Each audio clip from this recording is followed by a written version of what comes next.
Right, we're going to try this again. hopefully, Cliff, you will see when you join. So I've explained to him what to do, and hopefully that will work. If that doesn't work, I don't really know what to do because I'm not really sure how to make this clearer. Yes, so people are joining, but still no Cliff. Let me see if I can message him. Where are you, Cliff?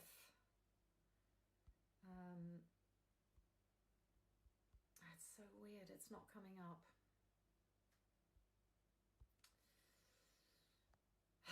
I don't know what to do because I can't join his. He can't get on the conversation.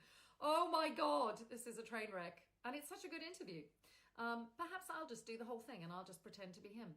No, I won't do that. Right, so is there a way you can contact somebody else when you're live? Anyone help me with this because he is not understanding this or getting it. I don't know. I'm trying to send him a message. Who else is on here? Yeah, there you are. Right. So why can't I send him a message, but I can't connect with him?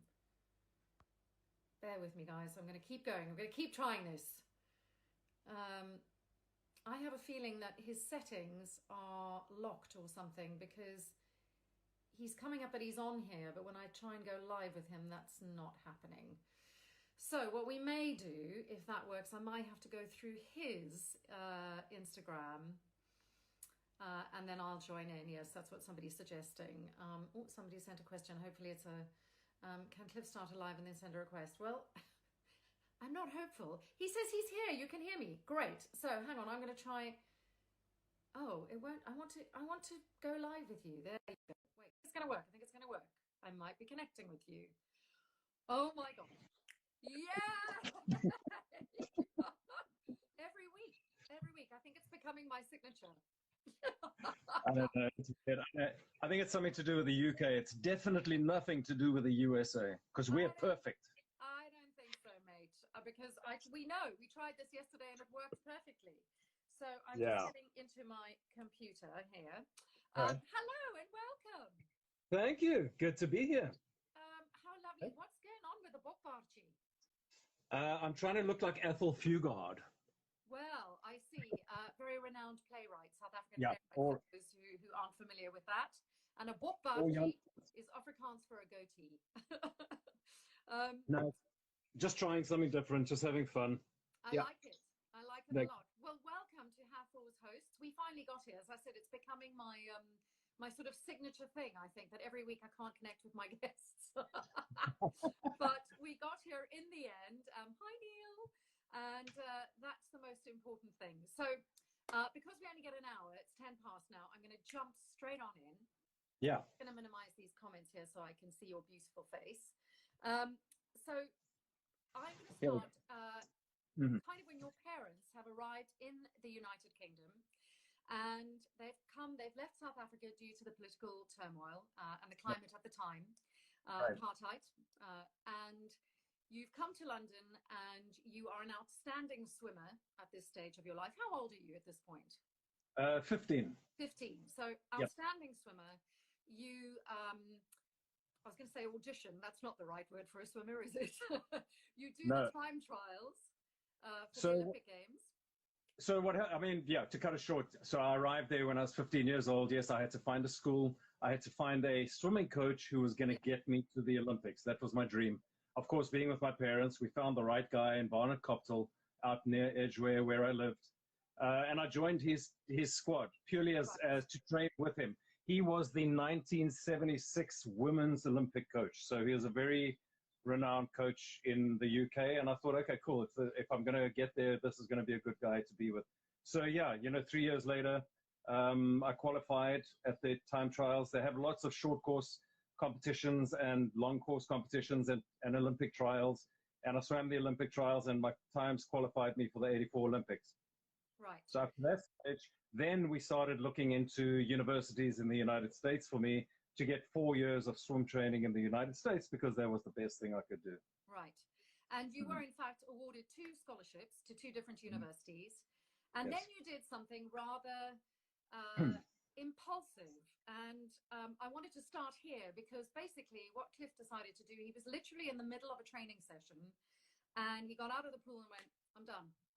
And much to your parents' horror, you go back to South Africa. But this thing is a pattern in your career, in your life. I've noticed that what seems to others to be perhaps reckless and impulsive is not. It seems to be you have an unbelievably certainty and sense of self that drives you forward, and that like a gut instinct that just guides you. Am I right? Yeah, definitely. It's funny. I mean, you know, when you emailed me yesterday, I'm quite amazed that you picked up on that. But it's only because you know me by now so well. You've known me to give, you know, everybody who's watching a little background. They of course know everything a lot about you. Yeah. But not a lot of people know about you and me, our connection. And Suanne was super famous in South Africa, and I was nothing. I hadn't even been. I hadn't been known, seen anything. I happened, which we'll get to later. I joined an amazing show, and I got to meet Suanne, and Suanne really saw me come up from nothing to become someone who was a public figure in South Africa. So she saw a very quick. So Suanne, basically, you've been there since the beginning of my career, right. which you have been, and it's quite amazing. I had a laugh yesterday. Yeah. I was thinking the first time we met, which we'll get to, Igoli, was when you were doing one of those massive road shows, which, you know, there were thousands, like 50,000 people screaming and everything. And basically, I was interviewing you. So here we are, 30 years later, plus ça change. No, it's amazing. It's amazing. But I think that's why you've picked up on this, my instinct and the way I have these gut feelings. And I do, you know, when I got out of the pool in England, I had scholarships to universities, to Houston University and to Southern Methodist in Dallas. They had the best swimming team in the United States, and they probably still do, called the Mustangs. And that was my dream to join that team. I swam one competition from the UK. I swam for Britain in Canada. It was a Canada, United States, and Great Britain swim competition. And that was my first time I saw the Mustangs, the team, the Mustangs, and they were just phenomenal. It was the first time I'd really seen a team. It was like a football team or a basketball team. It was a real team. And that was my dream. I was like, I have to swim with those guys. And of course, they just killed that whole competition. Nobody could touch them. These were all either Olympic hopefuls or post-Olympic swimmers that were in that team. So we applied for the universities. I got my scholarships, but during a training session in England one day at 5:30 in the morning, snowing outside or ice cold, I got out the pool. I sat on the side crying. My coach came. He put his arm around me. He said, "You're going home." I said, "I'm going home. I want to go into the army." I said, "I need to grow up and I need to get a life and I need some adventure." And that was it. That was the last time I put my foot in a pool. And then obviously when I went back and I got into the Air Force, I swam for the Air Force and was Victor for them 2 years in a row. So, So for those, in case somebody doesn't know what a Victor is, it's like the highest accolade a sports person can get. And you got it 2 years in a row, which military training in South Africa was only compulsory for 2 years anyway. So basically for both those 2 years. So you sort of defy your parents' wishes. You go back to South Africa, you do your military training under great athletic prowess. And then you come out, and again, there's this, that streak of utter kind of, what do you always say, persistent and just dedicated. You know what you're doing. Perseverance, persistence, and I've got to think of perseverance, persistence, and preparation. Maybe it's the 3 P's. But anyway, it's kind of one of my life rules. Not that I can remember it now, but anyway. So I love this. So you come out of the army and you're doing sort of odd jobs, as many of us did in our 20s. And you're at a resort hotel down in Natal, I believe, in South Africa, teaching windsurfing, when, as luck would have it, you hear that the hotel's sort of wonderful cabaret show, they need an acrobat. And you're, again, that kind of confidence and slight chutzpah goes, I'm going to give it a go. You get the job, and you go from being basically in the Air Force to being a dancer. How was that? It was the most bizarre thing that ever happened. But I got to just, so going back on that, I always feel I have to keep moving forward. And I always relate it to, like, I feel like a shark. If a shark stops moving in the water and he stops having water passing through his gills, he's going to suffocate, he's going to drown. And I always felt that in my life. I never gave it any conscious thought, but something always came up in me, like my swimming. Something made me get out of the pool and say, I'm moving on, because what is the rest of my life going to be like if I stay in this pool? And I knew it wasn't what I don't know, I knew it wasn't what I actually wanted. Then I went into the army. I had the opportunities, and they wanted me to join permanent force, PF, because I wanted to fly. I wanted to do all of that, but I needed to learn more Afrikaans. I'd come back from England. But something told me no. And also, I was so tired. I got to a stage where I was tired of being messed around. And I'm not going to swear here, but being called religious, pretty bad religious things, like we all know what goes on there. Yeah. And I was like, okay, this is enough of this. I've learned, I've gotten out of it what I need to get out of it. It's time to move on to something. I then looked for something. I found the water sports job down at the coast, which was amazing. Then this opportunity came up. And once again, that instinct kicked in and said, okay, well, if I stay in the hotel teaching water sports, where am I going to be in 20 years' time with my life? Yeah. And something told me, move on. So I reluctantly went in and met the choreographer, Neil Mackay, who you probably know very well. Great dude who's not with us anymore, RIP, but great guy. And he said, all right, show me what you can do. I did a couple of flick flacks and somersaults. And he said, all right, we start rehearsals tomorrow. And 2 weeks later, I was in my first show at the Beverly Hills Hotel in Umhlanga Rocks doing this stuff.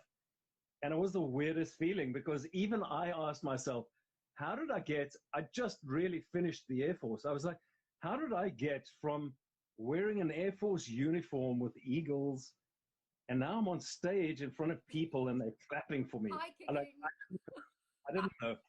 But all I knew was that I really enjoyed it. I enjoyed it, what I was doing. And then you quite literally tumbled into your next incredible life-changing experience, which led you to glorious Paris in the 80s, where you end up dancing with the Moulin Rouge. I mean, you have to tell us about that experience and how you ended up at the Moulin Rouge? Yeah, so that happened. I mean, there was a long space in between. I became a professional dancer in South Africa. I did cabaret shows. I did big shows like Sun City. Anyone watching, these are big shows, kind of like the Las Vegas shows. I did that for 12 years. I made a living out of it. I got pretty good at it. I was never a trained ballet dancer. I went to ballet class to get a bit of a foundation and a bit of technique. But I made a living out of it for 12 years. And eventually, a good friend of mine was principal at the Moulin Rouge, and he said, Cliff, one of the guys has broken his leg. They're looking for somebody. I've showed them your photograph. They're really interested in seeing you. Come out. That's all he said. So I said, okay, cool. I was involved with a girl for 7 years in South Africa. I told her I'm leaving. I sold my car. I put her on, all I had was a little backpack, and I had maybe, I don't know, 1,000 Rand in my pocket, which is like $100. Yeah. And I got on a plane. I had enough money for a plane ticket, and I went to Paris. Then I realized I had to audition. And I said to my buddy, I didn't know, I thought I had the job. I didn't know I had to audition. So now I thought, well, if I don't get the job, I'm stuck. I've got no more money to even get back to South Africa. But anyway, I auditioned. Luckily, they liked me. They put me into the chorus line. I stayed in the chorus line for 3 months, and then the principal had to leave for whatever reason, and they asked me to take his place. And I ended up being principal there for, it was like 8 or 9 months. Yep. And I read your book. So Cliff has written a book called My Paris Nights, My Year at the Moulin Rouge. And I really highly recommend it to anyone, because it really gives you an insight into Paris at that time. And also, Cliff, it's quite raunchy. Woo! I was like, there's, just to give you an idea, everyone, there's quite a lot of dancing. Obviously, glorious Paris and baguette, boulangerie, c'est très magnifique, and un peu de français. And then we got a little bit of prostitution, diamond smuggling, and a lot of women. A lot of women. You got to understand, I was in a relationship for 7 years before that. Now this was my first year on my own, and I was completely free to do whatever I wanted. Not only, and I was still recovering from being, I still had this feeling of coming from South Africa, that I was very tied down there. There was a ceiling to everything I was doing. And all of a sudden hitting Europe at that age, 27 or 28, you're in your prime. You're just like, oh my God, I've got my own place, not sharing it with a partner, girlfriend, or anything. My own place. I can come and go as I want. I can sleep all day if I want. So it was just a totally free time for me. And yeah, of course, women came into that because I was not interested in getting involved in anyone, but I was in the kind of business where there are just so many women, whether it's the audience or whether it's the dancers. I mean, we're in a place where there's like 40, 50 girls and there's like 10 guys, and 8 out of the 10 guys are gay. So, I mean, come on, our chances are pretty good. Yes. So yeah, there you go, anyone. If you're good enough, that's how to meet girls. Head off to the Moulin Rouge. There we go. There we go. What would you say is the greatest sort of life lesson that the Moulin Rouge gave you? It opened my mind and it made me respect. I thought about this one because it was very good. It opened my mind, coming from a very closed off society like South Africa. Yeah. All of a sudden, especially my mind at was. That time. Yes, South correct. Africa now is different, but especially at that time. Sorry. Yeah, at that time, we were in the height of apartheid, the height of everything. Every single guy I knew from South Africa had just come out of the military. We were all a little screwed up because everyone has their own experiences. But it was all of a sudden my mind was open and I respected this country so much and the history of this country, especially the history and the backstory of the Moulin Rouge. Yeah. It just, that was the biggest impact on me. The first night we had a party, and I write about it in my book. We had a party backstage, and I took a bottle of wine, and I walked down onto the stage. The whole theater was dark. Must have been 2 a.m. in the morning. Everyone was partying upstairs. I walked onto the stage. Everything was dark. I could smell the cigarette smoke. I could smell the mustiness. That theater smell. You know it well. And I sat on the stage, and I took a sip of my wine, and I looked at this place, and I was like, I cannot freaking believe I'm here. This is like one of... Yes. No, seriously.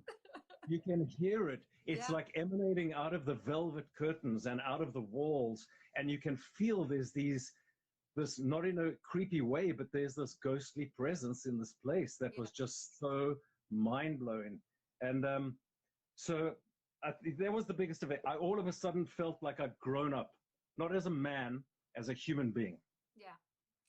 Yep. And the book came about how? How did you come to write the book?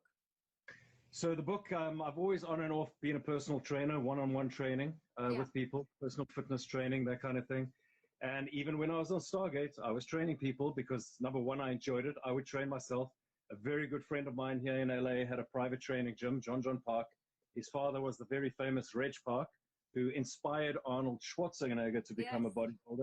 John and I used to swim together in South Africa. He was a Montreal Olympian. He swam in the Olympics. So anyway, he had a gym. Me and him used to train in the gym with a couple of other trainers. I met a new client, and she happened to be a writer. And she said to me, after training her for a couple of weeks, she was like, wow, she loved Paris. The whole story was like everyone else's reactions, like, you were a principal at the Moulin Rouge. Like, people just do not expect that from me. Yeah.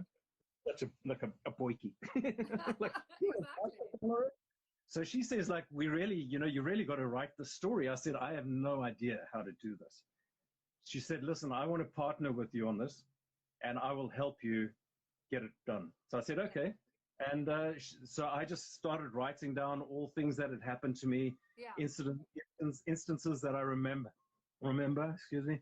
And after about 2 months, I started having meetings with her. We'd meet for 3 hours a meeting twice a week. Right. And we would sit down, and she would start recording me, and she would make notes and make notes. She would then come up with a little bit of like a page of writing and send it to me to get my approval. And I'd say no and yes and change things and do all of that. So we collaborated like that for over a year to get that book done, because my main thing in the book is I needed it to be as real as possible. Right. Nothing was dramatized. And every single thing in that book that happened to me really happened. And the way it happened, she started to dramatize a little bit because she's a writer, she's creative. And I said to her, no, we need to pull that back. It cannot be dramatized at all, because if I ever get questioned about this, I won't lie about it. If people say, wow, you really did that, I want to be able to say yes. And that crosses over, which maybe we'll get to later on in the show I'm busy doing now. It's my personality. I want it as real as possible, because I think that's what's the reason I did the book, was I wanted it to be inspiring to people. And that's why I publicize. It's like publicizing your life. I wanted to inspire people, and I want people to know you can do anything that you put your mind to, but you got to be brave, and you got to have cojones. You got to cut off and say, that's it for this. I'm moving on to that. And I'm proof that it can happen. Yes, there is a little bit of luck involved, but I was ready and prepared to do what I had to do to carry on. So that was my inspiration for writing the book, was to inspire people. Tell them a great story, funny, sad, whatever, but inspire. And exactly that thing of you kind of going, I've had enough now, it's time to move on. Because now you go from the Moulin Rouge back to South Africa, where you enter the Mr. South Africa competition and win it. What does I mean, weirdly, we have pageantry in our past as well, because I hosted the Miss South Africa pageant, which I believe you may have danced at, but we didn't know each other then. I was one of the guys walking the girls. Oh, right. Okay. So we've actually gone back for years and years and years. But just very briefly, because I definitely obviously want to get onto Stargate, just tell us very briefly what Mr. South Africa involved. So yes, I came back from Paris, and I got into full-time modeling, which I actually got pretty successful at in South Africa. And I met a great couple, you know them, Jan and Yanni, two of the biggest, what would you say, fashion show promoters.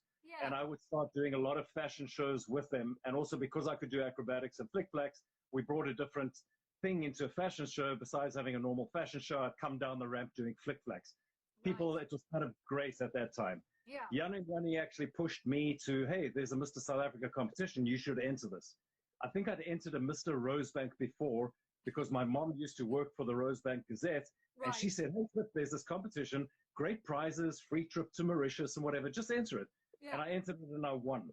And I got a great prizes, whatever. And then it was a while later, Mr. South Africa came along, and I was like, I don't know, like, I was kind of, I'm still kind of shy, believe it or not. It's one of those things. Anyway, they said, Cliff, enter the competition. And then I looked at the prizes, and I saw one of the prizes was a walk-on role for Igoli. And then I was like, wow, France marks a walk-on role in Igoli, like the top soap opera in South Africa. Okay, I'm entering the competition, because that's what I want. I was going to say more than that. It actually was a completely groundbreaking thing for people who are not from South Africa. We had never had a kind of daily soap opera. And so this was a massive undertaking, because basically it was a daily soap opera. It ended up running, I think, for 18 years, and it made absolute stars out of every single one of its cast. And the prize was just a little walk-on role. So it's, again, that drive and discipline and perseverance comes through again in this story. Because not only do you win the competition, but you think, I don't want to just do a walk-on role. I want more, but you know you need to work for it because you're not an actor. So you studied. Hello from South Africa. En sê vir my, kan jy nog so 'n bietjie Afrikaans praat of nee? I said, Natalie who? Okay. Hoe gaan het, Natalie? I see that. Anyway, so of course, Igoli then launches your career. You play Mitch for 6 years, was it? Sure, I got to think back. No, it was a little longer than that. I think it was 7. I think it was 7 years. And you become a massive, massive star. Literally where you're mobbed on the streets, which is, again, as I said earlier, where we first met. And I just remember trying to interview you over thousands of people screaming your name. Our names. No, I'm joking. And it was our name. It was, it was quite something. And then once again, the Cliff Simon kind of harde gat, which is hard ass, kicks in, and you go, no, I'm done with here. And many people, and I get asked this question a lot from South Africans, because we were both at the top of our games, and we both chose to leave and go to one of the hardest cities in the world, which is Los Angeles. So what prompted your move and why did you go there? So, yeah, I'm just going to backtrack because I get a lot of questions about this, about like when I joined Agoli. Yeah. So, and it ties in with the whole thing about taking chances, believing in yourself. Like you have to believe in yourself that you can do something. There's no such thing as failing. If something doesn't work for you, you move on, go to the next thing. You can't look at it as failing because you rather that age old saying of, I'm going to try. I'd rather try and fail than not try at all. Yeah. And that's been my entire life. And it still is. So when exactly like with Agoli, I had a walk-on role. I met the producer. He said, okay, great. You got a walk-on role. He's one of the top producers in South Africa, Frans Marx. And I said, no, I don't want the walk-on role. I said, this is what I want to do. And I want to train and I want to come on as a proper character in the show. And I want to be on TV at least 3 times a week. And he just looked at me and he laughed. I still remember that day so vividly. I was sitting in his office and he said, okay, I'm going to send you to a drama coach, Miller Lowe. Right. I saw Miller Lowe for 3 months. She called France. She said, France, I think Cliff's ready to do 1 episode. That's when they came up with the character Mitch. They gave me 1 episode. 3 months later, they gave me a permanent contract. So just as an inspirational story, once again, it's exactly what I've always done the whole time. And that'll lead into other things coming up. So yeah, an absolutely huge show. We get mobbed in the streets. Yeah, you couldn't go to a restaurant without people coming up to you. It was insane doing those huge road shows to 20, 50,000 people. And now I've forgotten the question you asked me, but you can remind me. So you kind of give all of that up to go to LA, which is full of unemployed actors. Immigration is hard at the best of times. And, you know, you've done it once leaving you've done it twice because you came to the UK, then you went back to South Africa, and then you went to America. I've also done it twice. Right. And, you know, anyone watching this who has had parents who immigrated to give them a better life or who's immigrated themselves, it's a really difficult thing to start again at the bottom, especially if you've been successful in your own country. So what prompted that move to LA? So once again, sitting on Agoli for 7 years, which was absolutely amazing. The fans were absolutely amazing, just like the Stargate fans. I sat there and I was working and I was thinking, okay, where is this going to get me? I wasn't thinking, hey, I never once thought I'm going to go to Hollywood and become a star. And didn't even cross my mind. Yeah. All I thought about was, I want to keep working, but I'm bored. Because I got bored on the show. Of course, I got bored with the character. I got bored with working with the same people, even though they were amazing. It's that same boredom started to kick in. And I started thinking, okay, where am I going to be in 20 years' time or 10 years' time? So I gave the show up. There was other incidences that prompted me. For a couple of years, I'd been thinking about moving to the United States, whether it was for acting or for whatever reason. I wanted to become a US citizen. That was my big thing. Yeah. For whatever reason, I don't know. We had a few very violent incidences in South Africa. I was getting crazy there. I'd walk around. I'm not going to talk about negative things, but I always had 2 guns on me at all times. I had break-ins in my house. I won't even talk about it once again, but things prompted me to, okay, now's the time to leave this place because I want to get on with my life.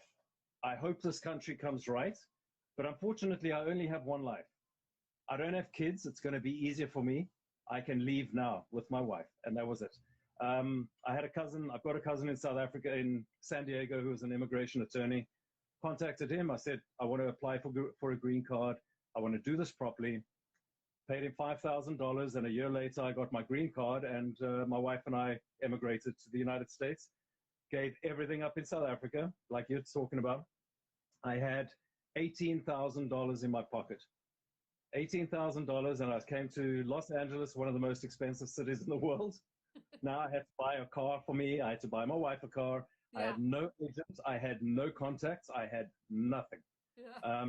And I truly started from scratch. And yes, that first year that I was here, it was a shock coming from what I had. I went through a depression because I was like, I never once thought about going home because I didn't want to. I left South Africa, but I thought, okay, is there anywhere else? Maybe. Yeah. But I thought, no, this is where I want to be. This is the top. If I'm going to do what I want to do in life, this is where I'm going to be able to do it. At least have the opportunity to try and do it. Exactly. yeah, so we stuck it out, and yeah, for first, I think it was a year I was here, and I was lucky enough. Well, I went for an audition. I found myself an agent. I went for an audition for Nash Bridges, and I got a guest star role in Nash Bridges because of my accent. I Yeah. played a South African. It was just a lucky role, and that was my first gig here up in San Francisco, actually. And of course, it was all like I thought, okay, I'd cracked the big time here. Yeah. We're drinking wine at home. It's like, wow, I got the audition. I got guest star on Nash Bridges. There's no celebration when you get your first big job. Yeah. Well, hi, Gary. Lovely to see you on here. Gary Jones is watching. Oh, hey, Gary. But it's like, I remember my first break was Silk Stockings, and they cast the lead actor's girlfriend was whoever was playing it was fired, and I went in to read for a guest role, and I suddenly had like an arc and several episodes, and same thing. I was like, oh my god, I've hit the big time. I'm like, I'm so famous now. Yeah, no, that's exactly true. Yeah, but it is if you think back to it, it's a huge, huge deal. I got my first job in Los Angeles purely from an audition, not because anyone knew me, and it was a guest star role, and all of a sudden I was off going to make a couple of grand for that week. I was like, and I needed that money, trust me. So yeah, very, very happy for that. And it was a great experience. I mean, working with somebody who I at that time really admired, Of course, and just getting back into the system and working. Yeah. Anyway, so moving along now, you then meet lovely Michael Greenberg, who tells you that he is working on a little show with a guy called Richard Dean Anderson. Dun, dun, dun. And I got in touch with Mike actually before this interview because I said to him, when someone, it's been really interesting researching my guests and finding out about all of you so far. And I said, I'd quite like to do something unexpected. And I said, have you got anything that you can tell me about Cliff when he was Baal? Which, by the way, I'm just thinking we're missing an opportunity here for, it shouldn't be 4 badass chicks at the Moulin Rouge. It should be not 4. 4, yes, because you were clones. 4 Baal-ass bad. Yeah. Anyway, it sounded better in my head. Anyway, so Mike was saying that when he first met you, his son was about 2 at the time. Yeah. And he said one of the first memories that he had of you was that they went to meet you at the hotel, and there was a fountain, and you gave the little boy a quarter, I guess, or something, and you told him to throw it into the fountain and make a wish. And the little boy was completely blown away. And afterwards, you said to him, what did you wish for? And he said, I wished for a bigger fountain. And Mike said, sadly, the fountain stayed the same, but Cliff became bigger. The character just grew and grew and grew and became bigger, and he was so proud of you. And wow, that's so nice. Yeah, that's so amazing. Wow, I can't believe you spoke to him. I mean, I try and stay in contact with Mike. He lives out in Tennessee now, and his horse runs just awesome for him. But of course, being out of so far away, we don't get to see each other or chat as much. But yeah, I mean, well, that's such a cool story. I'm amazed Mike remembered that. But yeah, I mean, do you want to know more? Well, no, I think we're going to stop here. No one. So what I want to know is, how did Baal come to you? How did the role come to you? So yeah, so Mike, his wife and I used to dance, and we met in South Africa. She's also South African, isn't she? Right. Yeah. So I knew her previous husband. We knew them. He used to be in a band in South Africa, and that band played at my wedding. So there was a lot of connections in there. So I met Mike when I came out here through Nikki, of course. We went to meet her at the beach or whatever, probably at the hotel. Come meet Mike Greenberg. I had no idea who Mike Greenberg was at all. It was just some guy. She said, yeah, he's in the movie industry, whatever. I'm like, okay, cool. And I'm not the kind of person at all, like, I'm going to pounce on this guy, like, hey, and just talk about me for a half an hour, because by the time I got here and being for 7 years on Igoli in South Africa, I kind of matured. Of course, not as much as I would have liked to at that time, but I mean, that's just an age thing. But I kind of matured as an actor, and I learned so much from Frans Marx, who was the producer in South Africa. And he taught me a lot about talking to people and being an actor. And we used to sit and talk a lot. I used to go out with him a lot. And he used to say to me the whole time, the worst thing an actor can do is push himself on a producer or a director, because it's such a turnoff. Because being Frans Marx, who he was, the one and only Franz Marx, he used to get it every single day in South Africa. Exactly. So it kind of sunk in and just stuck in my subconscious. And I wasn't that kind of person anyway. Mike and I were walking along the beach in Venice, taking his little kid for a walk along the beach. And out of the blue, Mike said, have you ever watched Stargate SG-1? I said, you know what? I watched like a little bit of an episode the other day. I mean, I know Richard Dean Anderson, who MacGyver is in it, which is phenomenal. And I said, it seems like a really good show. I mean, you guys, it's really popular. So he said, yeah, no, it's doing very, very well. He says, and I think these were his exact words. He says, I think you do very well in the show. And I was like, wow, okay. I said, well, I would love to be in the show. I mean, I'm available. Exactly. And that was all we said. We didn't even discuss it. But Mike had known me for about 3 months at this stage. So he knew what kind of person I was. He knew I wasn't pushing him. We didn't speak about the show at all. And we never spoke about acting or anything to do with the industry when we were with him. Or when I was with him alone, we spoke about his kid. We spoke about Vancouver. We spoke about horses because Nikki's a horse rider. And I think he respected that I never pushed him. And he approached me, which was amazing. So about a week later, I got a call from Paul Weber at MGM. And he said, hey, Cliff, we'd like you to come in and just read for us. We don't have a character, but we want you just to read a script. So I think I read one of Tilk's scripts. And then Paul said, okay, great. We'll be in touch. And I left and I kind of was like, I don't remember feeling happy or anxious or sad. It was just, okay, I did it. I knew there wasn't a character. And it was a month later, I received in the mail, a script, an episode script for the first episode, whatever it was. And I read through it and they said, you're playing the character of Baal. So I read Baal and I was like, oh my God, this is amazing, dude. Because now Mike had obviously told the writers as much as he could about me, the kind of person I am, the kind of accent I have. So in essence, the character was created probably mostly with me in mind. They might have started writing something, but then when they knew more about me, they obviously embellished on what they were writing. And, Mike obviously told them about my kind of snide sense of humor, very similar to Richard's. I was just going to say, is that there was, you became a fan favorite very quickly. And that kind of slightly sardonic, wicked sense of humor, was that on the page or?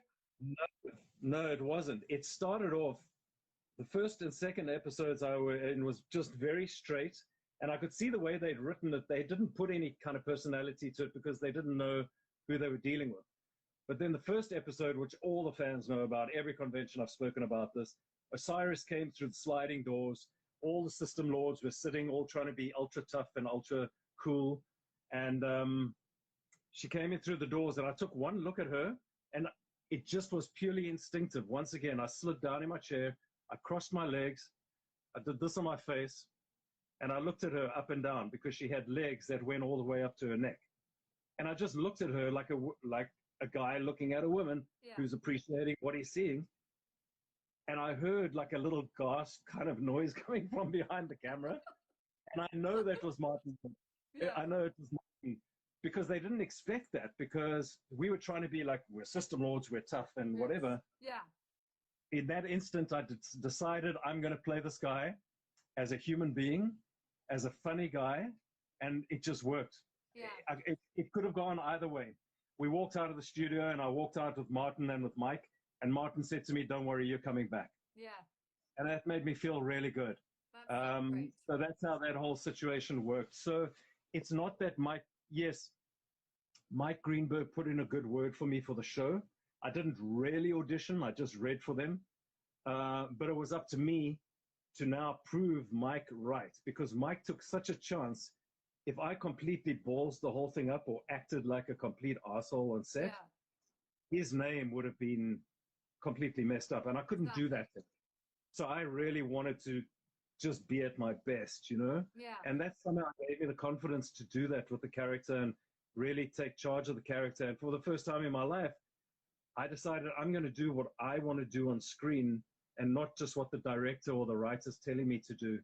And then they followed me. From that day on, nobody ever told me how to play the character, and the writers started writing the humorous lines for me. I think also sometimes those instinctive moments that actors have are absolute gold. I had a moment which unfortunately didn't make it onto the show, but I reckon if we were to do it today, it absolutely would. And I had a line where I look at Amanda and say, you're an exceptionally beautiful woman. And I took my finger down her face, and in one of the takes, I licked her face. I just leaned forward and licked it. Yeah. And Rick was like, everyone was like, oh my God, but they loved it. And I think, like, I absolutely just think it was because it was so long ago. But you know what, you got to take, you take chances like that, and if it works, it's going to be amazing. And you've really gotten your own way, and that's so satisfying as an actor, And for me, the years of playing ball was absolutely satisfying, like so satisfying to go back there, because I knew nobody was going to dictate to me what to do this week in this episode, and I had total freedom. And I've always said that about playing the hero or the bad guy. Playing the bad guy, you have so much freedom to do whatever you want, because nobody can tell you how to play a bad guy. Right, So you became the longest running system lord, Yeah. much to my chagrin. God, my eyes are really red. Anyway, it's the stupid light. And I mean, massive fan favorite. I sort of whipped through several episodes because I was reading the book at the same time as well. And again, that sense of you, and I really admire this, I think, in your work, that Cliff Simon the man is quite separate to Cliff Simon the actor, as it should be. And sometimes that's not always clear with people. And I think with you it is. So that's a real compliment for you. Yeah, no, it is. Thank you. I mean, I've always tried to stay as down to earth, and another big rule in my life is always stay true to who you are. And I've always followed that rule. And I've always said, even if there's a reel, I did a reel once, it's like, acting is what I do, and it's not who I am.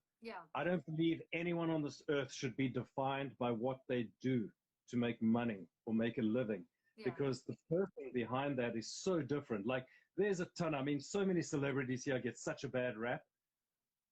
It's because sometimes they put on the celebrity attitude instead of just being themselves. Because when people get to meet them, so often people meet celebrities and they go, oh God, he's so nice. Like, why do they say that? Because does that mean they're coming across as not nice when they're on screen or being interviewed? Like, just be. So anyway, I'm a big believer in keeping that separate. I'm keeping my work separate from who I am. Who I am is what I love animals. I love the environment. I love surfing. I love the ocean.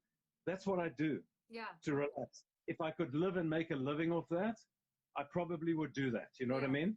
But absolutely. I mean, acting, like, if a guy's a dentist, don't judge him because he's a dentist, whether he's a nice guy or a bad guy. It's like, that's just what he does. Get to know the person behind him. Exactly. So that's always been my rule. Good rule. And I think it's paid off. I'm chronically aware of the time because the last 15 minutes will be to answer fan questions, of which people have sent me quite a lot. So I'm going to whip through some of these because I still want to talk about Uncharted Mysteries and the Americans if there's time. Where's the craziest place that you've been recognized as Baal?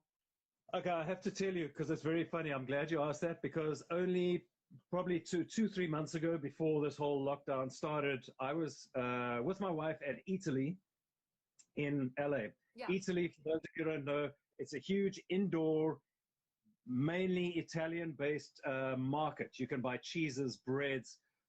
Anyway, it's huge here in the States. And it's amazing. And I was standing there at the cheese counter, which is just unbelievable.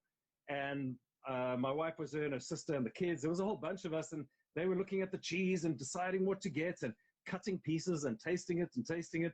And then eventually, about after 10 minutes, the guy behind, who was actually cutting the cheese, who's like a cheese connoisseur guy, tattoos and but looking real chefy, kind of like mod chef, he said to me, oh, it's such a pleasure to serve a god. And I kind of like stopped, and I was like, did I hear him right, And anyway, he's like, I know who you are. And that was just so funny. I said to him, oh, that's so amazing, dude. Thank you for not making a huge thing out of it. But it was like, it was a place where I completely did not expect to be recognized. Just like once quickly, when I was on Igoli, when I went on my honeymoon, part of my honeymoon was in Paris, and we were in the elevator going up the Eiffel Tower, and there was a group of South Africans, a family, and they went, Mitch, you got it. Yeah. All of a sudden, I got all insecure because like, I'm in the elevator going up the Eiffel Tower, and somebody's calling me Mitch. Yeah. It was so weird. It was that kind of situation. So yeah, Italy was the weirdest place I've been recognized for sure. I had Unexpected. a similar honeymoon story in that we went to Egypt for our honeymoon, and we were in the museum. Like we had one day because we were like, we have to do the museum. And this woman who's our guide was like, and this is goddess Hathor. She's a very beautiful goddess, and I don't know why she's from Russia, but anyway. So my husband and I are laughing, and I was like, oh, you know, I played goddess Hathor on American television. Nothing. She was not having any of it. That night, the episode aired on Egyptian television. Oh, wow. And the next morning, she had to come and pick us up to take us to Aswan. And she walks into the hotel and she's like, oh my God, it is Hathor. You are Hathor. I see you last night. And it was amazing. We didn't have to do anything ever again. Wow. That's amazing. And you were like right in the epicenter of where Hathor lives. Exactly. Exactly. And also in her temple, we took pictures, and I'm covered. I have to find this photograph, but covered in all these orbs, like covered, not just one, covered. So I was like, she approves. Yeah. Anyway, wow. So talk us through your last day on Stargate, which was Continuum, wasn't it? Yes. Yeah. So how did that feel? So Continuum was amazing to shoot. It just felt like a super duper big episode, you know, a lot more money and bigger sets and all that kind of stuff. But once again, the exact same, I had the same feeling. When it ended, I was upset that I wasn't going to be working, because you don't know, as an actor, you don't know this could be the last day you ever work in your life. Yeah. You never know. But I had the feeling like, okay, that section of my life is over, and it's time to move on to something else. I don't know what that something else is, but I had that same feeling of when I got out of the pool. Okay, let me move on to my next adventure. What's going to happen there? So that kind of feeling. So I wasn't upset.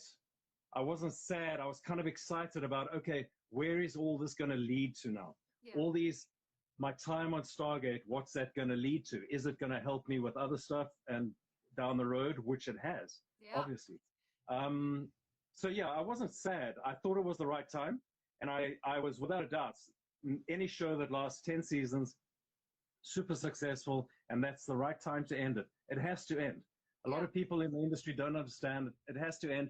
And as an actor, you want to finish in a show when the show's on a high. You never want a show to die and be in that show. Absolutely. It's just not, it's not a nice feeling. So we all ended, that show was tops, the best in the world sci-fi show, and that was it. And it was a great feeling. It was a success, like winning a gold medal, you know? Yeah. And now we need a spin-off show where we have a showdown, because my great regret is that you and I never got to work together. I know, so me too. Just putting it out there, you know? Yeah.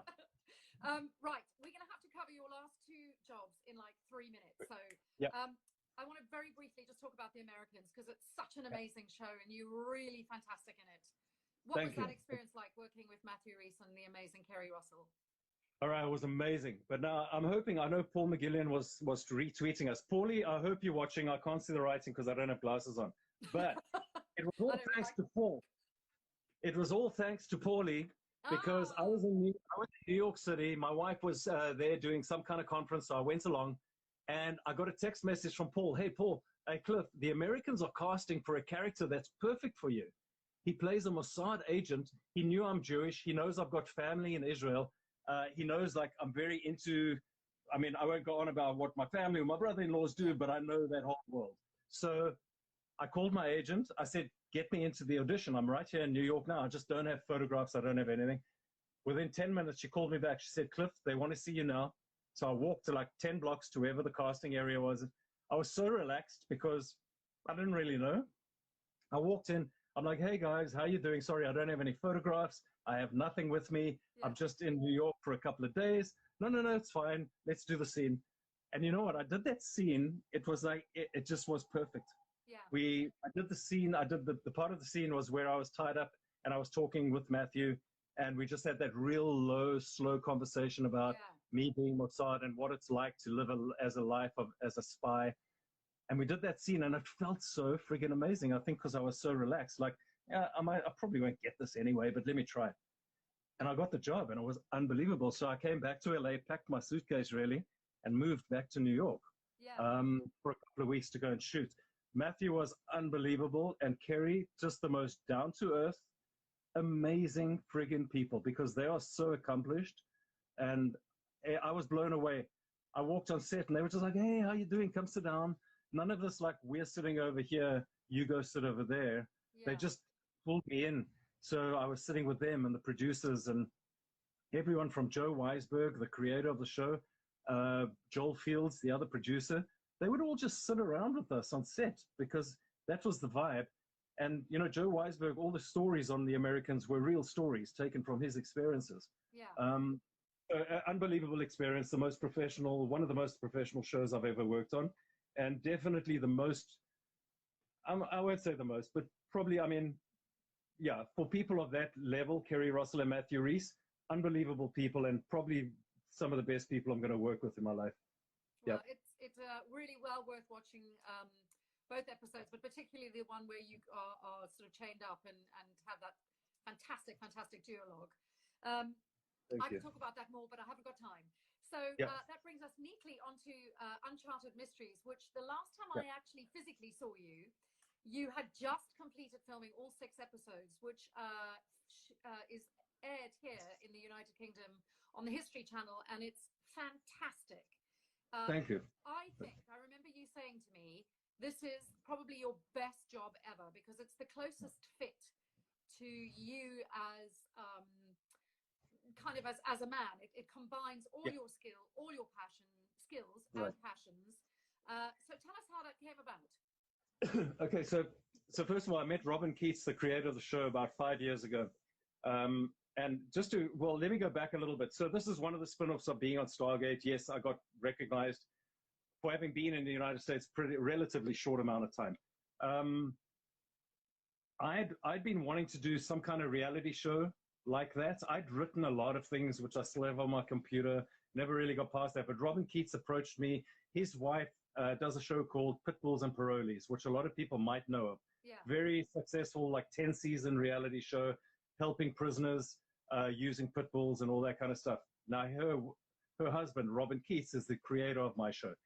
She had a show for me with pit bulls, which never worked out. He then approached me to do a show like this, which was called, at that stage, I think it was called Altered States. And he approached me because of my background, what I've done, being ex-military, and the kind of person I am. And I'm glad you wanted to talk about this because I wanted people also to know that there's a Cliff Simon who had a life before Stargate. And that's the real Cliff Simon, not the actor Cliff Simon, the guy who struggled through a lot of things, who used to spend 6.5 hours a day swimming in a swimming pool, who went into the military, who saw a lot of things that are really horrible, who had to do things. You have a tough time. Anyway, you learn a lot of things. You grow up as a man, but you learn amazing skills. And I wanted to show that. I just wanted to be me in the show. And this came along. It took 4 years to get together till eventually it got greenlit. It's going to be released, I think, in November or later on this year in the USA.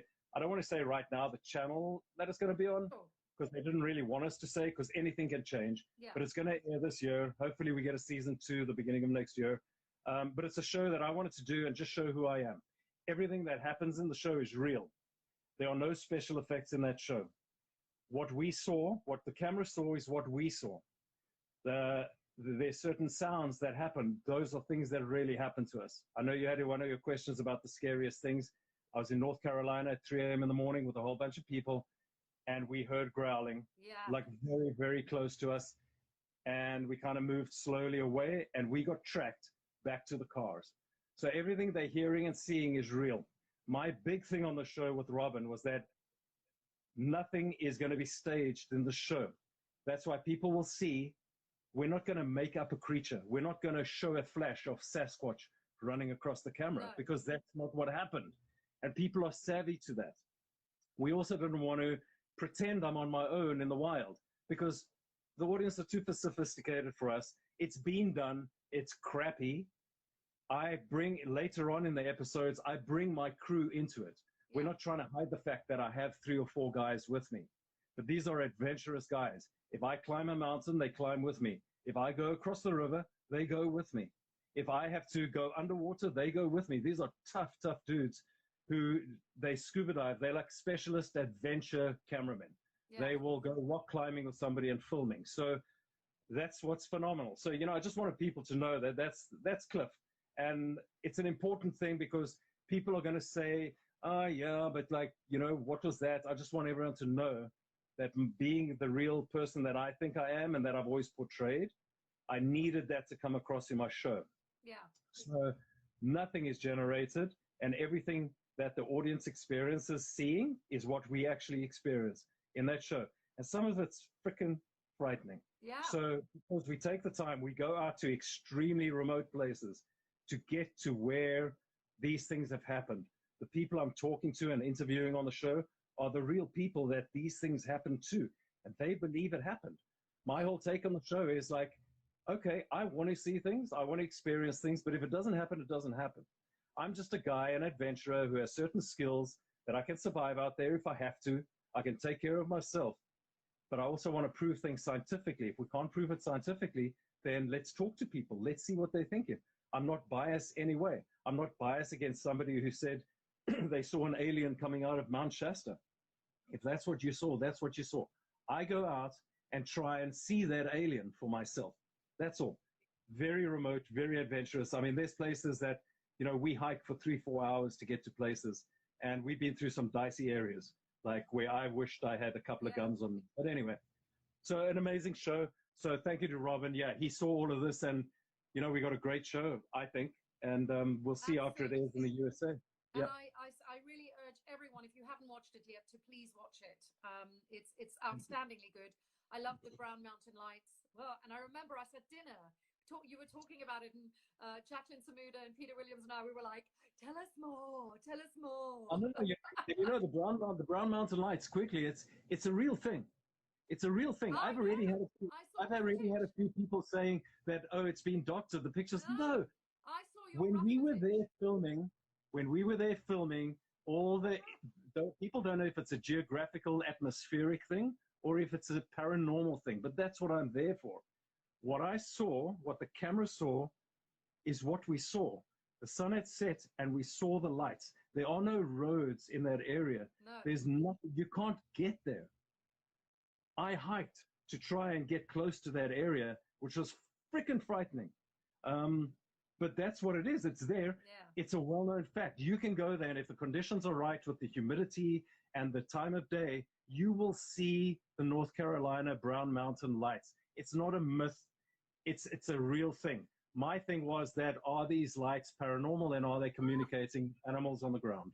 Anyway. I may have to try and get you back because we haven't answered questions. It's telling me I've got 1 minute and 50 seconds left. I don't know if they'll let you do another one straight away. If not, I'm going to post the questions to you, and we'll answer them somehow that way, because I promised everyone that we would answer them. Cliff, you're an amazing human being. Thank you for doing this. We're definitely going to run out of time for questions. Thank you. Does anybody know if Instagram lets you do another one? If you just go straight back on and do another hour? I don't know if it'll let us do that. We won't need another hour, but we can certainly get your questions done. But I just thank you so much for joining us and for giving us your time. Of course. We'll make sure all the questions get answered, everyone, I promise. And thank you guys so much. Yeah, no, thank you. And thanks to everyone who joined. And I hope you've enjoyed it, man. This is really nice. And thanks so much, Suanne, because I think this is great for us and for the fans and everyone staying in contact. And, you know, we're one big family. So let's keep on rocking. Absolutely. And we'll all get through this. But try calling me back. Everybody just hang out. Keep watching Suanne's Instagram feed. Let's see if we can get back and answer a few questions. Yeah, absolutely. If we can't, it's been amazing. Love you all. Love you, Suanne. With one last thing, they've asked us to say Jafar Cree together. You ready? Yeah. 1, 2, 3. Jafar Cree. Thanks, everyone. Thank you, guys. If we can't get back, next week, Joseph Malozzi will be my guest. We'll be talking Stargate and all sorts of other things. We need more time, but hopefully I'll be back with Cliff Simon shortly. If not, I promise that I will make sure all his questions will be answered, because I have questions that people emailed and I know questions have come up here. So, and also I'm going to save this to my story so y'all can watch it for another 24 hours. Thank you very much. Love you guys. Thank you. Bye. Bye-bye.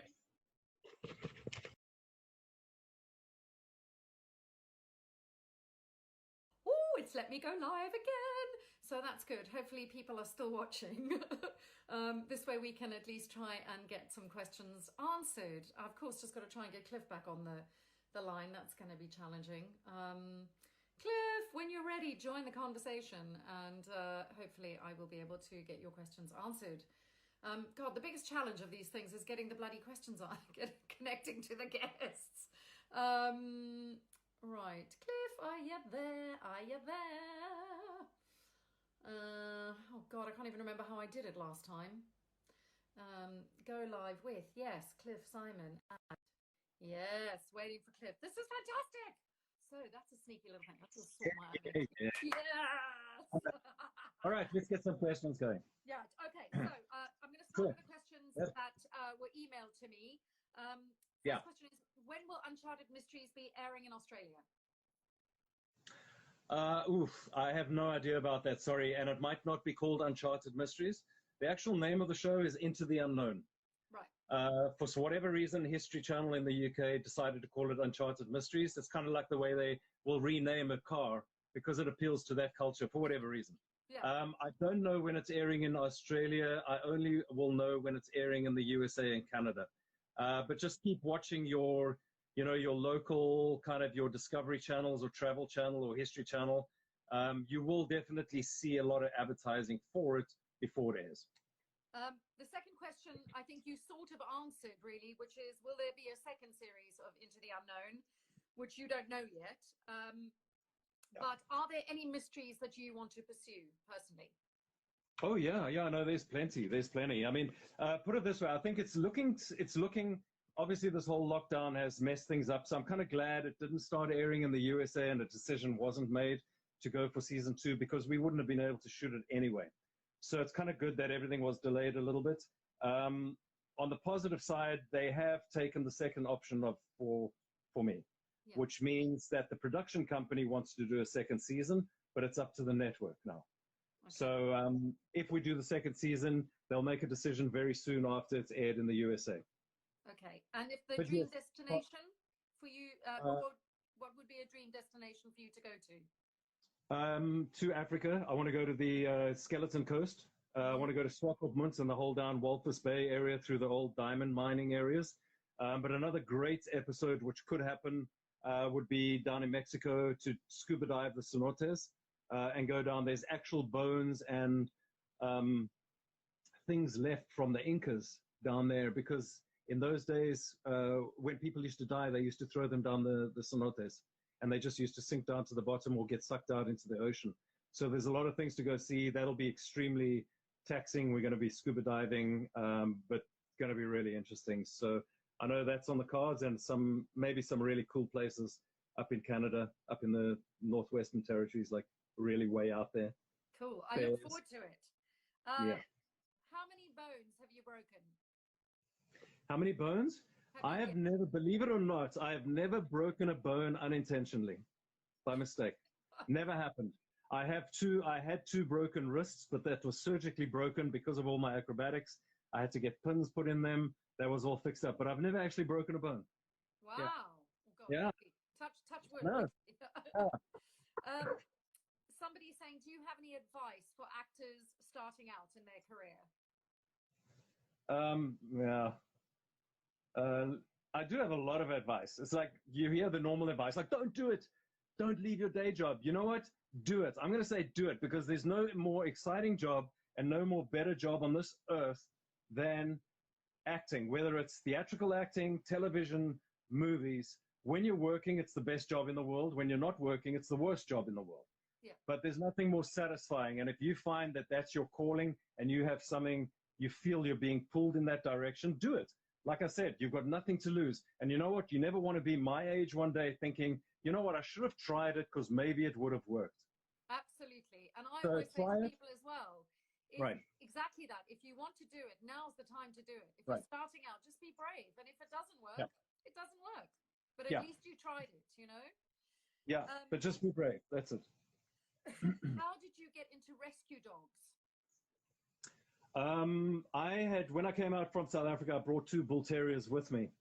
Obviously, over the years, they both passed away. They lived a full life, you know. And then I had a break from dogs because I was so distraught and torn about my dogs dying. And there was no ways I was getting another dog. And these friends of ours that I know work with rescue companies. And I started to get involved with the pit bull rescues that they rescue from gangs here. Whenever they rescue guys, they just leave the dogs in the house. The police call the rescue companies and the rescue people go and get them. So I started off by just like once or twice a week walking the dogs, and then attending on a Sunday morning, attending one of the rescue days at like Petco, one of the big pet department store where they would do adoption days. And I just thought, you know what, I'd help. I have the time. So I would get a crazy dog for the day. I'd pick him up, put him in my truck, and I'd drive him down to the beach, and I'd walk along the beach with him because he's cooped up in this little cage all day, and it makes them insane. And you know, I loved it. I did it for quite a while until eventually it started to get me down. I started to get too upset, taking them back.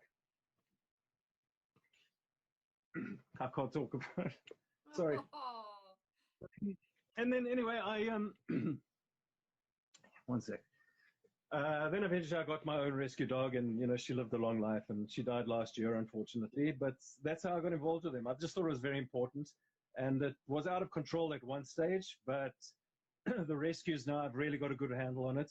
And believe it or not, with all this, what's going on with COVID, a lot of the rescue companies are kind of empty.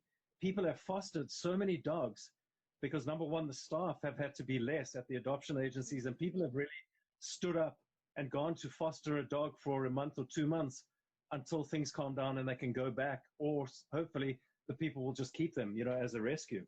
So in a way, it's been a good thing, you know, for the dogs anyway, that some of the rescues are empty. Somebody sent a question on saying, have you ever met Nelson Mandela?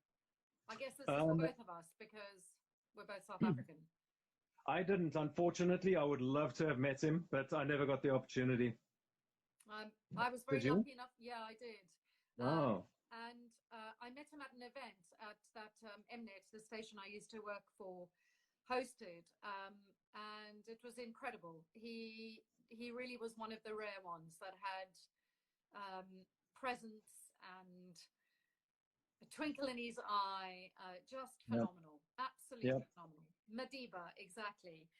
Madiba, it's a pity. It's just a pity he wasn't released, you know, a lot earlier, because he would have sorted that country out. But anyway, that's a whole other story.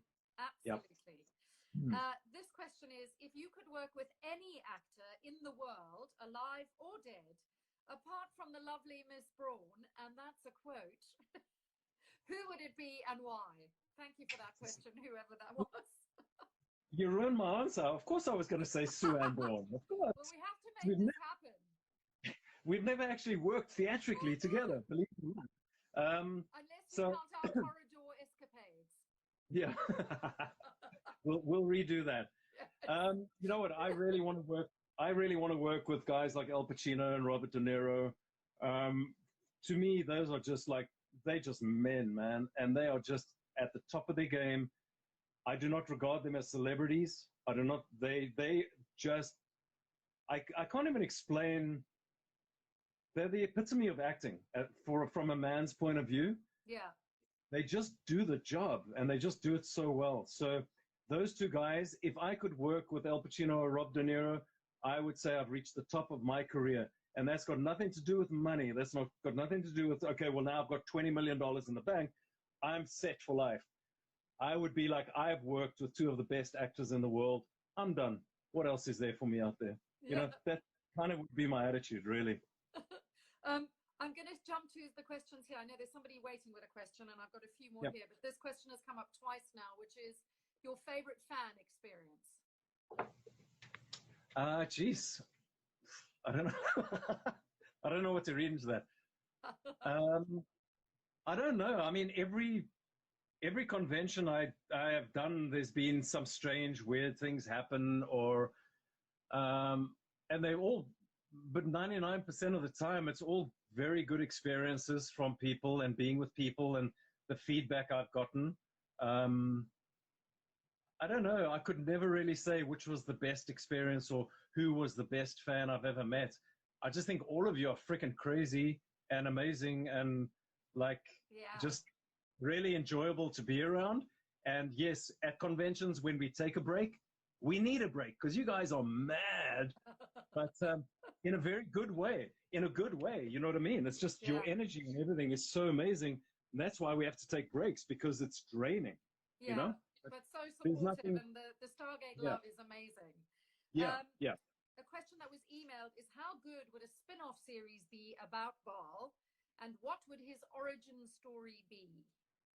Wow, you know what? I've thought about that. I mean, you know, Continuum, the host, was still alive, and he's a very interesting character because he's a 4,000-year-old human being. And there's a reason, this is all in my head, there's a reason why Baal chose that host. So my thinking is that that host, that person, whoever it is, that human being, is maybe a more interesting character than Baal. Baal is just a big badass dude who wants to kill millions of people and run star systems and that. But who is the human being behind Baal?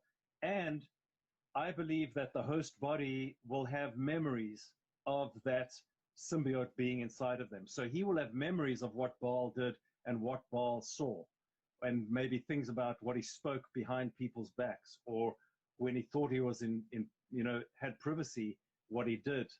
This human being host would know him. So that definitely should be the backstory, and would have so much information for the SG-1 team or whoever it is, for the good guys, that could really help them. Where he comes from, I have no idea. I mean, you know, we all know there's billions and billions of planets out there. He most definitely is not a host from Earth. Yeah. He's a host from some far off planet that's you know, maybe a parallel universe to our Earth.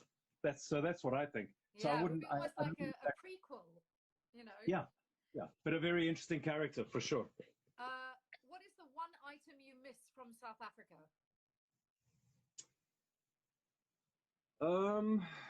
Geez, I don't know. At the beginning of this whole lockdown, when people here started going crazy and lining up at the gun shops, like ridiculous, like for what reason? All of a sudden, I missed my shotgun.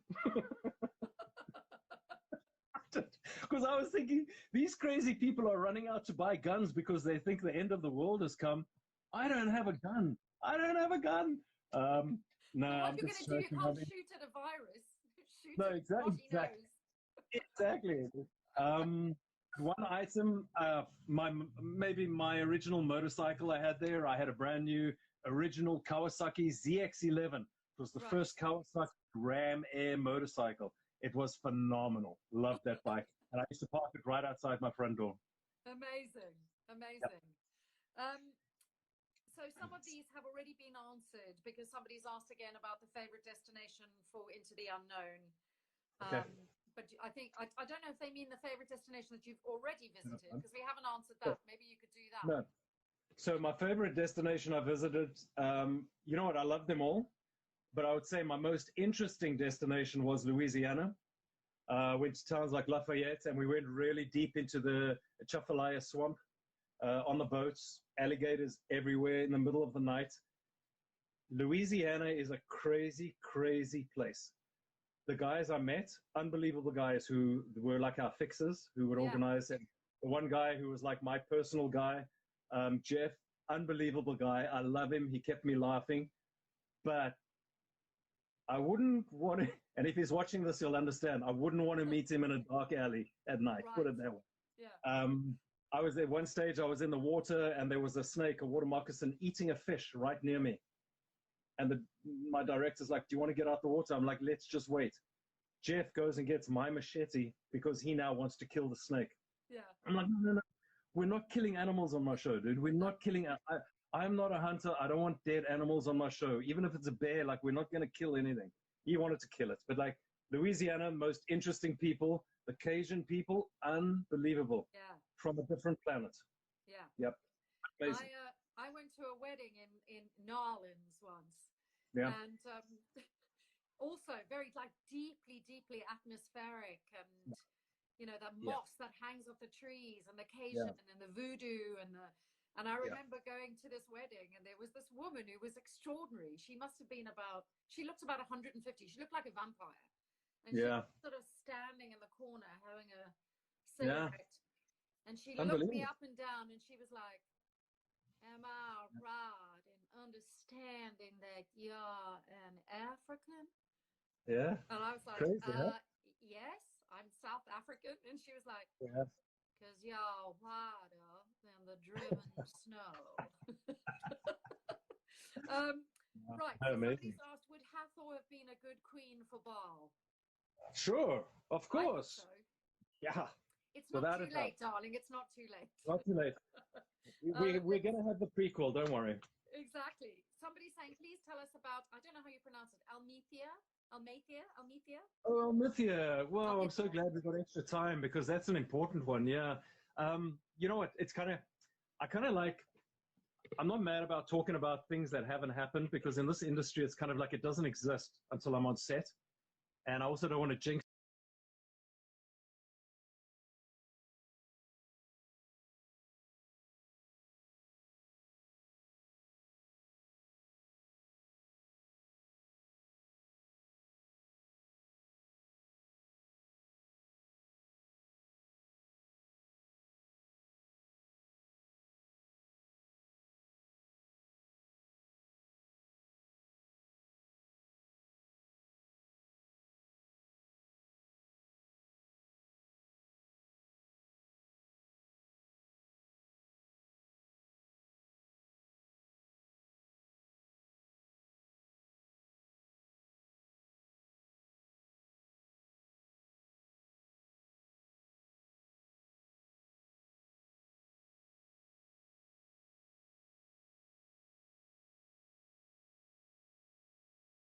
I want to jinx things, but it's a huge, huge show. That's really in pre-production. I wouldn't even say it's not even pre-production. They're still trying to get financing.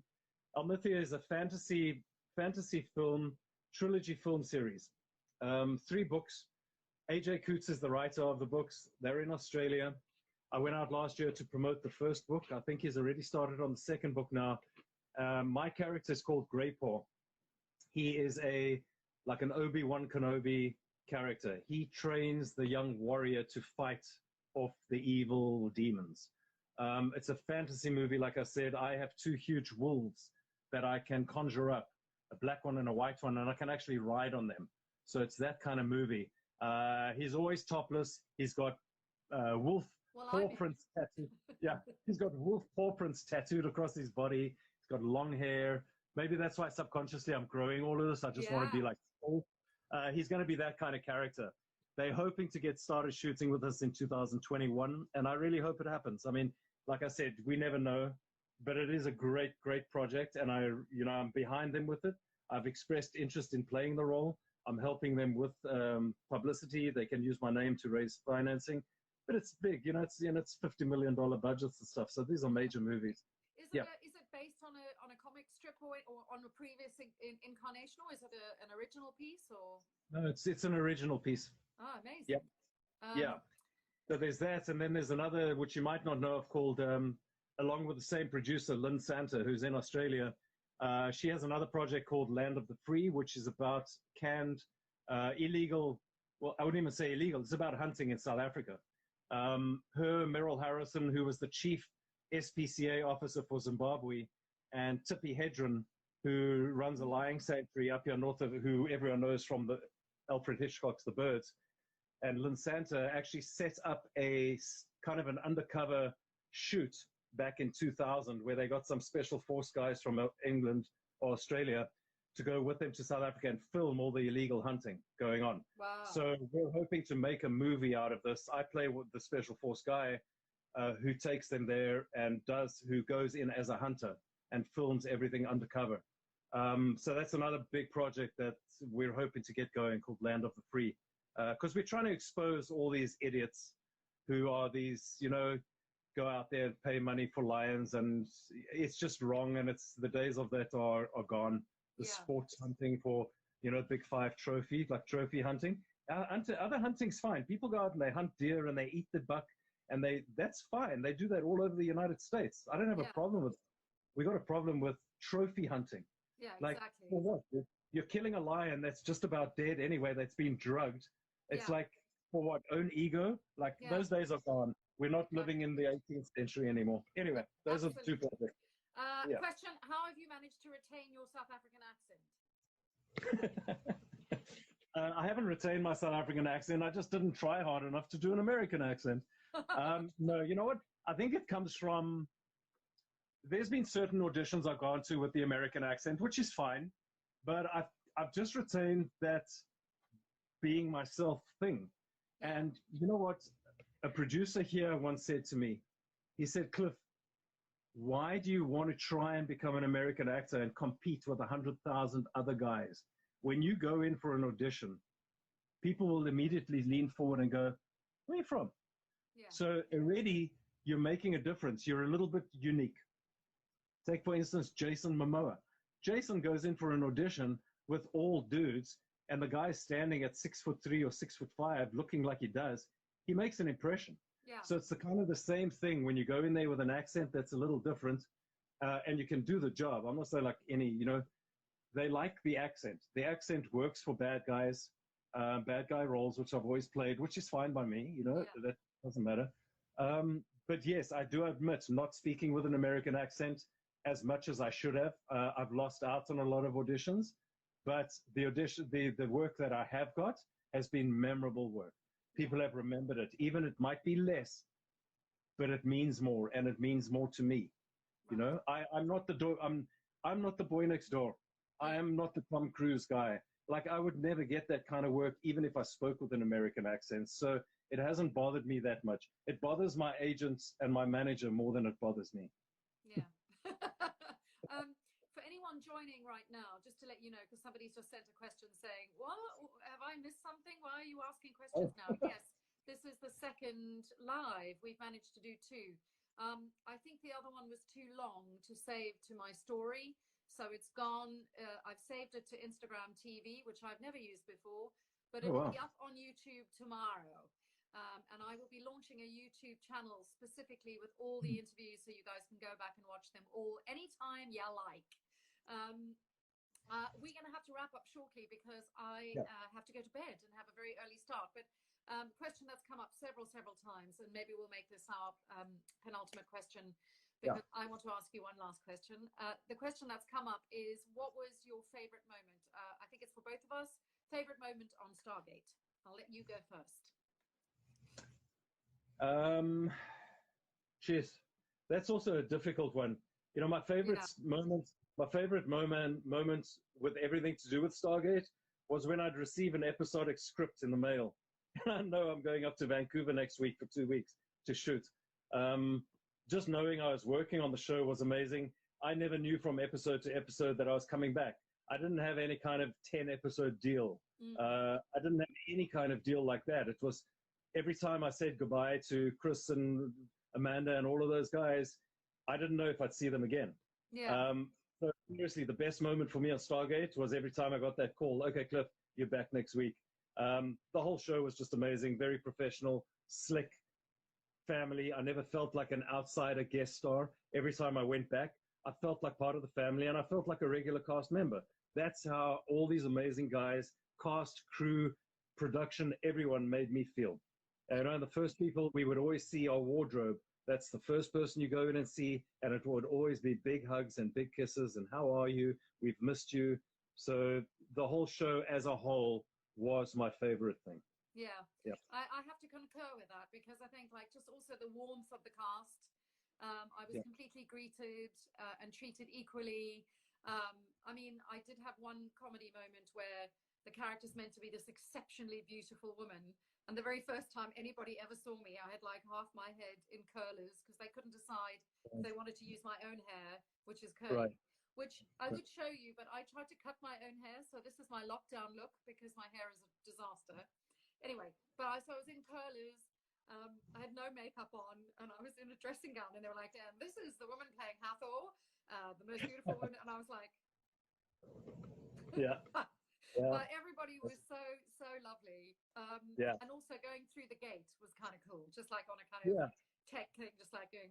That was fun. That was I fun. always used to mess that up. They'd be cuts, Cliff. Listen, you need to step through. Like it needs to be quicker. I'm like, but I don't understand what's going on, guys. Like, why? But the timing is perfect. No, we got to time it with the kawoosh. And I'm like, okay, what's the kawoosh? Like this was like the early days. I had no idea what was going on. It was very funny. Well, your kawooshing got better. It So did. you have danced, you've swum, you've acted, you're an action man in a new series. What is left on Cliff Simon's bucket list? Okay, so what's left? I think I'm at the age now where, well, for many years, I'm a sailor. Just to add to the things, I'm a skipper. I sail catamarans. I don't own one, unfortunately, yet, but I'm qualified to sail and skipper 50-foot catamarans. My aim and goal and dream at the moment, right now, is to buy myself. I have the catamaran in mind that I want. It's actually built in South Africa, in Cape Town. I want to get a catamaran and I want to go to the Greek islands and I want to sail around the Med. And I'd like to spend about a year sailing the Mediterranean, all the islands, Croatia, and live on the boat. That's what I really, really would like to do right now. That's my dream and my goal. My goal, not just a dream, it's a goal. Well, if there's one thing that I know about you, my friend, is that will become a reality because everything I've seen thus far has been proven that. I hope so. Thank you. And thank you again, everyone, for joining us. Thank you, Cliff, for joining us and for coming on for an extra half an hour. I'll save this to the stories, and obviously everything will be up on YouTube tomorrow for people to watch the whole thing if they've missed it. Awesome. All right. Thank you, Suanne. Awesome to see you. Bye, guys. Love you. Bye. Love all you guys. Take care and stay safe and healthy. Bye. Absolutely. Bye. Yes, stay healthy, everyone.